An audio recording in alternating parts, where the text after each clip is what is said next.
ধর্ষণের পর নির্মমভাবে হত্যার শিকার শিশু রামিসার দাফনের পরেও থামেনি শোকের মাতম। পরিবারের সদস্যরা ঢাকায় ফিরে গেলেও মুন্সিগঞ্জের সিরাজদিখান উপজেলার নিজ গ্রামের পারিবারিক কবরস্থানে নাতনির কবরের পাশে অপলক দৃষ্টিতে দাঁড়িয়ে আছেন তার ৯০ বছর বয়সী দাদা মুজিবুর রহমান মোল্লা। বৃহস্পতিবার সকালে সরেজমিনে গিয়ে দেখা যায় সদ্য খোঁড়া কবরের মাটি এখনও ভেজা। কবরের মাঝখানে লাগানো একটি সূর্যমুখী ফুল গাছ মাথা নুইয়ে আছে, যেন চারপাশের শোকের ভারী বহন করেছে। নীরব পরিবেশে কবরের পাশে দাঁড়িয়ে থাকা বৃদ্ধ দাদার চোখে মুখে স্পষ্ট অসহায়ত্ব আর শোকের ছাপ। পারিবারিক সূত্র জানায়, বুধবার রাতে জানাজা শেষে রামিসাকে দাফন করা হয়। জানাজায় স্থানীয় জনপ্রতিনিধি, আত্মীয় স্বজন ও বিভিন্ন শ্রেণীপেশার মানুষ অংশ নেন। জানাজা শেষে রামিসার বাবা মা ঢাকায় ফিরে গেলেও তার চাচাতো দাদা মুজিবুর রহমান মোল্লা কবরের পাশ ছাড়েননি।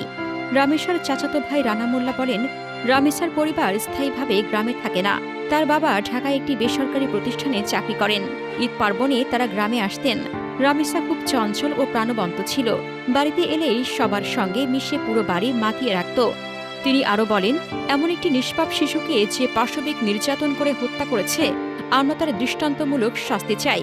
প্রকাশ্যে কঠোর শাস্তির মাধ্যমে যেন এমন ঘটনা আর কেউ ঘটানোর সাহস না পায়।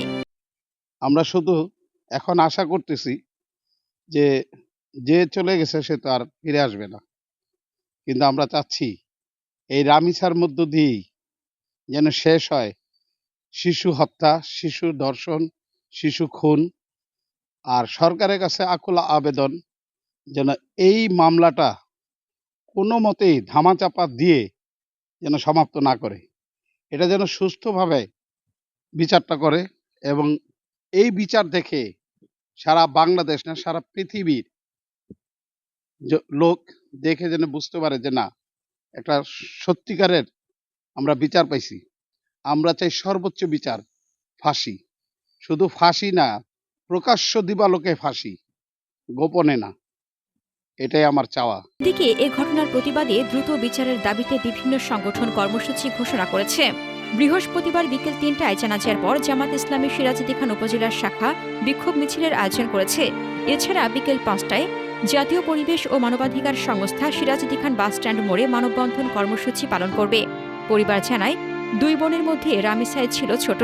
তার আকস্মিক ও নৃশংস মৃত্যুতে পরিবারে নেমে এসেছে শোকের ছায়া, আর গ্রাম জুড়ে ছড়িয়ে পড়েছে ক্ষোভ ও প্রতিবাদের সুর। এ ঘটনায় জড়িতদের দ্রুত গ্রেপ্তার ও দৃষ্টান্তমূলক শাস্তির দাবিতে স্থানীয়দের মধ্যে তীব্র প্রতিক্রিয়া বিরাজ করছে।